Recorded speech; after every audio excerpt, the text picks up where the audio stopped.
Hello guys, स्वागत छ तपाईहरुलाई मेरो ब्लगमा। म चाहिँ अहिले यहाँनिर मेरो खिसुक्साको तलपट्टि छु। यहाँ चाहिँ अलि गोदाम जस्तो टाइपको छ र यता माथि यो भर्याङबाट सिधै उता माथितिर गयो भने हाम्रो खिसुक्सा छ र यता पछाडिपट्टि चाहिँ हाम्रो यो खोङजाङ छ। हामी यहाँनिर काम गर्छौँ र आज चाहिँ म सानतिर जान लागिरहेको छु। सान पहाडतिर जान लागिरहेको छु र पहाड जाने बाटो चाहिँ यो बाटो हुँदै हामी पहाड जानुपर्छ र अब लागौँ। यतातिर तपाईहरुले देख्न सक्नुहुन्छ यहाँनिर चाहिँ कन्टेनरहरू छ। यो कन्टेनरमा चाहिँ सायद मान्छे बस्ने हुने टाइपको कन्टेनर पनि हुन सक्छ अथवा सामानहरू राख्ने टाइपको पनि हुन सक्छ। के हो थाहा छैन मलाई। यहाँको खुला भइसक्यो, मलाई थर्काइसक्यो र हामी यो बाटो हुँदै जान्छौँ। यो बाटो हुँदै त्यहाँ सिधै अगाडि जङ्गल देख्नु भइरहेको छ, त्यो बाटो चाहिँ हामी सर्टकट हुँदै लाग्छौँ र यहाँबाट हामी चढेर माथि जङ्गलभित्र छिर्नेछौँ। ओके, यहाँबाट जम्प गर्नु पर्यो।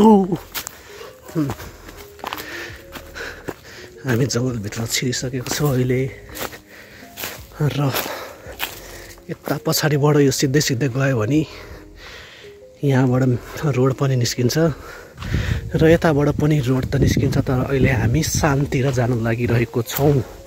सान चाहिँ कोरियनमा पहाडलाई सान भन्छ। यो जङ्गलको टपमा छ, त्यहीँनिर जान लागिरहेको छौँ र यो जङ्गलबाट सानसम्म पुग्न धेरै नै टाइम लाग्छ, लगभग आधी घन्टाभन्दा बढी नै लाग्छ। त्यसैले मैले जङ्गल गएको बाटो सबै क्याप्चर गर्न अलि भ्याउँदिनँ, त्यसैले केही भागहरू मात्र म क्याप्चर गर्छु। आज चाहिँ हाम्रो खोजाङ बन्द छ। आज चाहिँ रातो बिदा हो, क्यालेन्डरमा रातो टिक लगाएको छ। आज के हो भन्दाखेरि आज चाहिँ यहाँ कोरियाको पोलिटिक्स चुनावहरू भइरहेछ, त्यसैले हो। यहाँबाट मान्छेहरू आइरहेको छ र यहाँनिर चाहिँ अलिकति भिडियो क्याप्चर गर्न यता कोरियातिर अलिकति गाह्रै हुन्छ, किनभने कोरियन मान्छेहरूले भिडियो खिचेको अलिकति राम्रो मान्दैन, उहाँलाई सुहाउँदैन। त्यसैले मान्छेहरूको सकेसम्म म कम नै क्याप्चर गर्ने कोसिस गर्छु। म के भन्दै थिएँ भन्दा यहाँ चाहिँ आज पोलिटिक्स चुनाव छ, इलेक्सन छ, त्यसैले आजको बिदा हो। त्यसैले मौका पाएर म चाहिँ आज शान्तिर घुम्ने निर्णय गरेँ र अहिले गइरहेको छु। र यहाँबाट अब दुईटा बाटो लाग्छ। त्यहाँनिर तपाईँले यो क्रस जस्तो देखिराख्नु भएको छ, यसको तल त्यहाँ जस्तै मान्छे गइराख्नु भएको छ। त्यहाँ तल चाहिँ एउटा सानो पार्क जस्तो, जस्तै नेपालको पार्कमा त्यो एक्सर्साइज गर्नको लागि विभिन्न खालको मेसिन जस्तो टाइपको राखेको हुन्छ, त्यस्तै खालको त्यहाँ पनि छ। त्यस्तै सानो टाइपको पार्क छ त्यहाँनिर र एउटा धाराहरू पनि छ र बस्ने ठाउँहरू पनि छ र त्यो बाटो चाहिँ शान्तिर लाग्दैन, त्यसैले त्यहाँतिर नजाऊँ, सिधै राइट डाइरेक्सनमा जाऊँ। अरू बेला त त्यति साह्रो मान्छे हुँदैन थियो यहाँनिर। आज चाहिँ धेरै नै आइरहेको छ र म अहिले थकित अवस्था भएको छु, किनभने यो सान सिधै ठाडो बाटो छ, यसको अलिक बाटो सिधा छैन र बाङ्गो टिङ्गो ढुङ्गासुङ्गा यताउता हुँदै गरिराख्नुपर्छ, चढिराख्नुपर्छ। र सानमा गएर त्यहाँनिर केही बेर बसेर म जिम्नास्टिक पनि प्र्याक्टिस गर्छु एकछिनको लागि भए पनि सोचेको थिएँ, तर अहिले नै म थकित अवस्थामा छु। त्यसैले जिम्नास्टिक चाहिँ कन्टिन्यू हुन्छ कि हुँदैन आजको लागि म केही फिक्स छैन। त्यही पनि त्यहाँ गएर हामी त्यहाँको सुन्दर वातावरण अवलोकन गर्नेछौँ र यहाँनिर चाहिँ एउटा गुफा जस्तो टाइपको छ। यो गुफा चाहिँ किन बनाएको भन्दा पहिला यहाँनिर साउथ कोरिया र नर्थ कोरियाहरूको युद्ध हुन्थ्यो, त्यो सँगसँगै जापानसँग पनि युद्ध हुन्थ्यो। त्यसको लागि यहाँ सिक्रेट ठाउँ आर्मीहरूको लागि बनाइदिएको थियो। त्यसलाई ठ्याक्कै के भन्छ त्यो मलाई चाहिँ थाहा भएन। यदि हजुरहरूलाई थाहा छ भने कमेन्ट गर्नु होला। र अब लगभग हामी पुग्नै लाग्यो सानको टपमा। And now I am Figun यो र हामी अब टपमा पुगिसक्यो। त्यहाँनिर हेर्न सक्नुहुन्छ एउटा बस्ने जस्तो टाइपको ठाउँ छ त्यहाँनिर।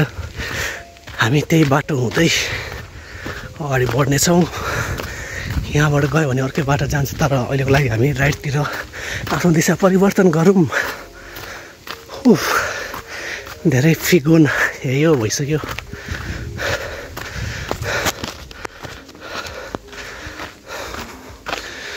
ओ वाउ, हेर्न सक्नुहुन्छ तपाईँले यहाँको दृश्य एकदम आनन्दमरणीय छ।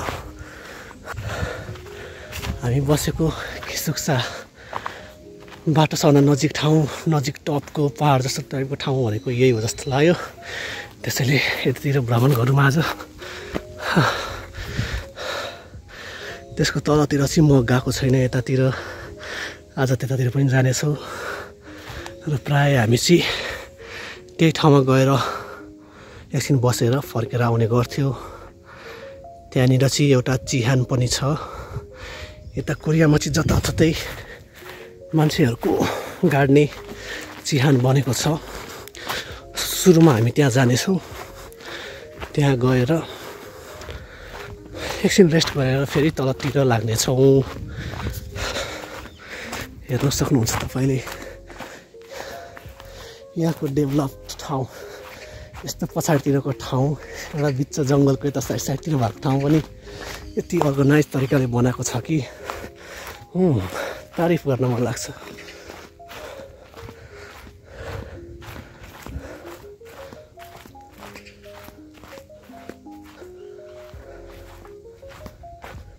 त्यहाँको चाहिँ मेडिटेसन गरिरहेको थियो जस्तो लाग्यो। क्यामेरा त्यतातिर अहिलेको लागि नदेखाउँ। यहाँबाट हेर्न सक्नुहुन्छ यहाँबाट पहाड टप भ्यूबाट कस्तो देखिन्छ भनेर।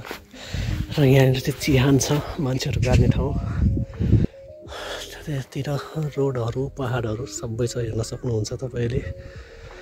यतातिर चाहिँ मान्छेहरू रहेछ अलिअलि, यतातिर नदेखाउँ मैले। हामी त्यो ठाउँबाट आएको हो, फर्केर पनि त्यही ठाउँबाट जानेछौँ। र यहाँबाट लङ डिस्टेन्स अलिकति सर्ट जस्तो लाग्यो। सुरुमा त्यो ठाउँमा गएर हामी घुम्नेछौँ र त्यसपछि यताबाट तलको बाटो, यता तलतिर चाहिँ फुलहरू दामी दामी फलेको छ, त्यो हेर्नेछौँ हामी। र मलाई जिम्नास्टिक गर्नु त मन थियो, थकित भए पनि एकछिन रेस्ट गरेर इनर्जी त आउँछ। तर यस्तो घाम लागेको रहेछ, त्यसैले आजको लागि चाहिँ जिम्नास्टिकमा रोक लगाऊँ, यहाँको दृश्य अवलोकन गरौँ अनि त्यसपछि आफ्नो बाटोतिर लगाउँला। चाहिँ भर्खर अहिले यहाँ तलको बाटोबाट हुँदै हुँदै त्यो बाटोबाट यता आएँ र एकछिन यहाँ बस्ने ठाउँ रहेछ, यहाँ बसेर आराम गर्नेछु। र त्यहाँ तलपट्टि सुन्दर सुन्दर फुलहरू छ, त्यो पनि अवलोकन गर्नेछौँ गएर हामी। र त्यतातिर चाहिँ अहिले मान्छेहरू रहेछ, त्यसैले म भिडियो चाहिँ बनाइन मैले त्यता, किनभने म चाहिँ अहिले यहाँ कोरिया आएको लगभग 1 महिना मात्र भएको छ र धेरै प्रोसेसहरू अझै बाँकी छ, अझै केही कुराहरू बन्न बाँकी छ। त्यसपछि मात्र अलिकति डुल्ने यताउता जाने अलिकति कन्फिडेन्स आउँछ। अहिले चाहिँ अन्डरग्राउन्ड जस्तै टाइपको भएर बस्नुपर्ने अवस्था छ। अन्डरग्राउन्ड भन्नाले पनि अलिकति रुल्समा बसौँ भनेर हो। यहाँनिर हिँड्ने बाटोमा चाहिँ यो एउटा के भनौँ डोरीको यस्तो, हाम्रो भाषा भोजपुरी भाषामा चाहिँ चटाई भन्छ, त्यस्तो टाइपको यहाँ बाटोमै पुरै रेड कार्पेट जस्तो ओछ्याइदिएको छ। यहाँबाट हामी हिँड्दै जानेछौँ र त्यहाँ गाडी यो त पुरै के भनौँ कुन चाहिँ फिल्ममा देखाएको थियो एउटा भुलभुले टाइपको, जता घुमे त्यतै बाटो फराकिलो हुँदै गइरहेको छ। यसको तल पनि त्यहाँनिर गार्डन जस्तो टाइपको ठाउँ रहेछ। यसको यताबाट हामी अघि गएको थियो, त्यहाँ पनि तल ठुलो ठाउँ थियो। झन् यो तल गयो भने यसको तल पनि अरू ठाउँहरू होला सायद। र बेलुका हुन लागेको छ, धेरै टाढा टाढा चाहिँ नजाउँ होला अहिलेको लागि।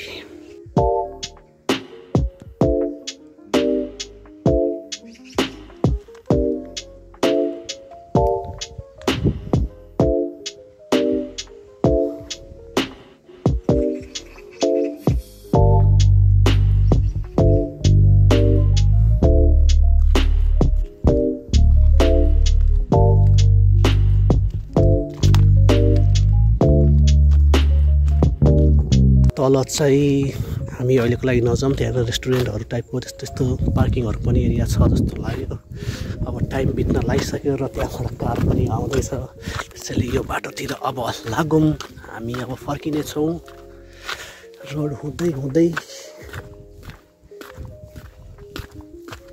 यहाँबाट हेर्न सक्नुहुन्छ टपको भ्यू दामी छ।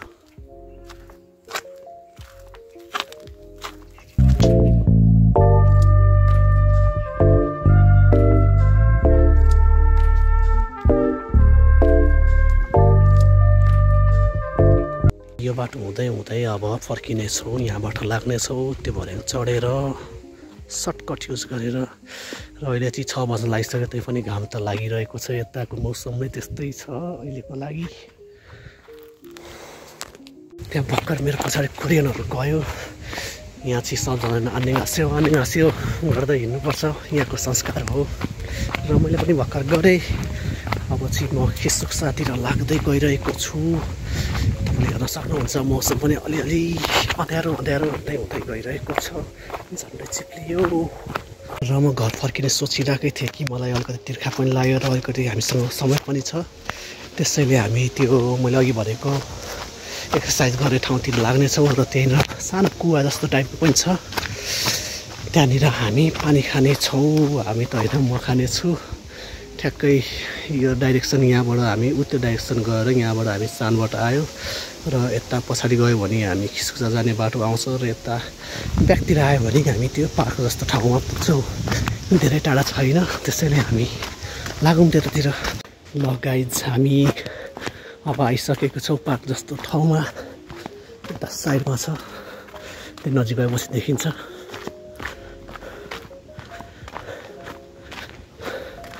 र हेर्नुहोस् यहाँनिर एकदम एक्सर्साइज गर्ने सामानहरू राखिदिएको छ जङ्गलको बिचमा।